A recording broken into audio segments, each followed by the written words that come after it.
Waterborne plastic waste is now a global concern, with potentially harmful discarded plastic fragments contaminating almost all coastal and marine ecosystems. Our initiative, Project Plastic, investigates the scalar disparity of plastic pollution and aims to develop technologies and infrastructure that can address plastic pollutants at their most extreme scales. While the extent and severity of plastic pollution is widely known, very little has been done to address the vast quantities of plastic present in the world's waters. What makes aquatic plastics so difficult to manage are the ways in which plastic pollutants simultaneously interact with the environment at both a macroscopic and microscopic scale. On a macro scale, plastics carried into the oceans by rivers are then transported by currents into 5 colossal plastic patches.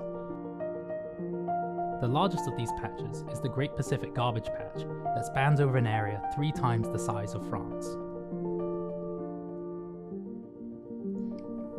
On a micro scale, plastic fragments within the oceans degrade into smaller and smaller pieces until they become what are called microplastics.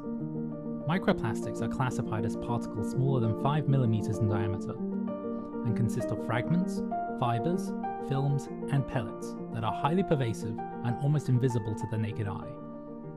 Due to their small size, microplastics can be easily ingested, introducing toxic and carcinogenic chemicals into the diets of aquatic wildlife and humans. And with microplastic concentrations in water on the rise, governments, scientists, and the general public are becoming very worried about the potential hazards in our water and seafood. The extreme disparity between the minute scales of plastic pollutants and their colossal areas of contamination makes it challenging for humans to adequately comprehend, let alone manage. Our initiative's goal is to consolidate these plastic pollutants from their extreme scales of operation into one that is more perceptible and manageable by humans. And to achieve this goal, we are developing new technologies for the extraction and long-term managed storage of aquatic plastic pollutants. The first of these technologies is the world's only portable, affordable, and environmentally friendly riverborne microplastic collection device that we call the Plastic Hunter. The Plastic Hunter is a water treatment wetland pad that makes use of plant root networks as a biofilter to organically capture microplastics from rivers. Each pad consists of a fiberglass frame to protect the pads from fast currents, and a removable porous membrane for inserting plant species and supplying them with essential nutrients. Over the summer, our team has worked hard to design and fabricate our first miniature prototype of the Plastic Hunter that we plan to pilot later this year. Maintenance and operation of the Plastic Hunter is mostly passive and can be described in the following steps. The Plastic Hunter is initially deployed in a polluted river with fresh plants.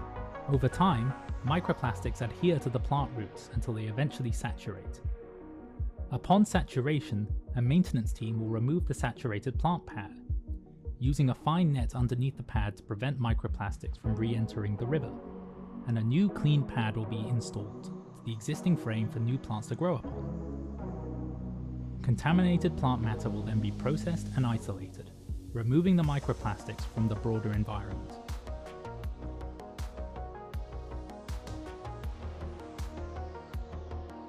To showcase how plant roots can sequester microplastic, we experimented with homegrown duckweed.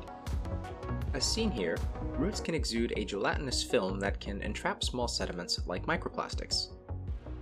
To more clearly illustrate how effectively aquatic plants and their roots can capture microplastics, we used water lettuce and UV fluorescent polyethylene beads with a diameter between 100 and 500 micrometers. The particles brightly fluoresce when illuminated with UV light and can easily be tracked with the naked eye.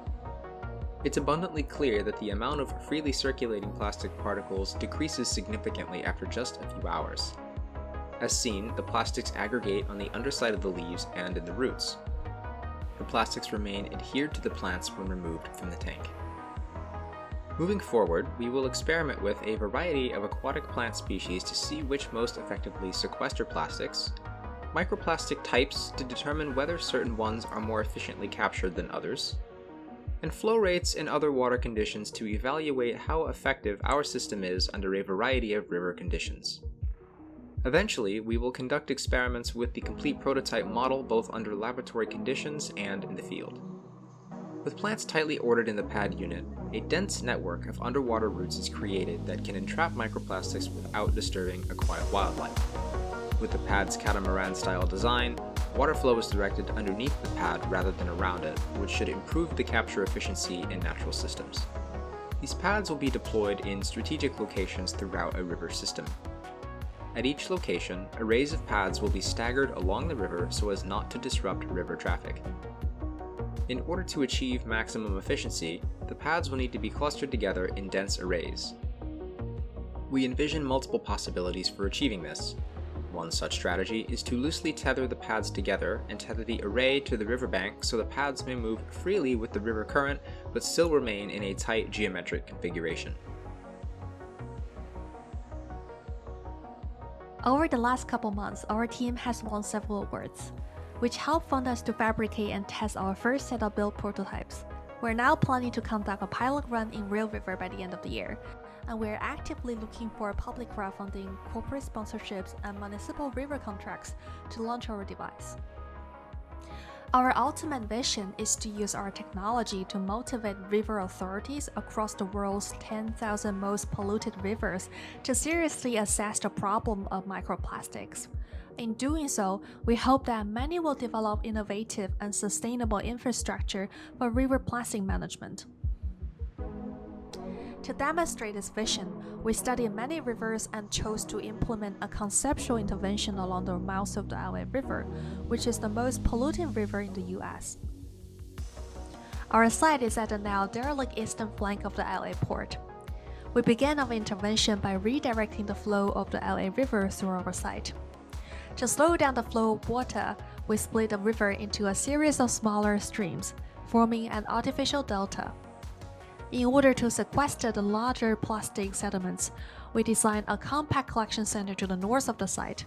The vast majority of the site, however, was transformed into an artificial wetland, designed to sequester the most pervasive and smaller microplastic sediments that cannot be filtered efficiently from the water.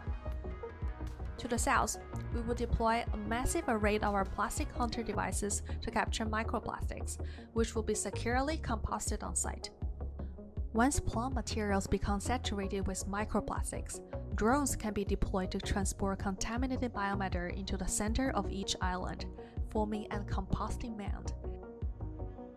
To the north of the site, the plastic processing plant collects, sorts, and converts large river plastic sediments into compressed plastic panels. The northern structures use existing systems of river plastic sequestration and sorting to produce bales of relatively pure plastic base materials. These bales are then converted into structural plastic panels that are used to construct the enclosure of the collection center itself. The process of constructing these panels is very simple, and we were able to experiment in creating our own prototype panel with household equipment and plastic waste. Gathered plastics were shredded, melted, and then molded to form a dense panel that is malleable when heated, but sturdy when at room temperature. Our structures envision the creation of massive corrugated panels of compressed plastic to be used to form structural architectural enclosures. The aim in doing this is to be purposefully excessive and inefficient in our material usage, so that more plastics can be stored within the thickness of the structure. Continued lamination of these panels will force the structure to expand over time, becoming a physical record of the amount of plastic flowing in the LA River. As societies gradually transition away from plastics towards less harmful alternatives, we anticipate the growth of the site to stagnate, transforming it into an artifact of bygone plastic consumption, all the while locking away plastics within the thickness of the city.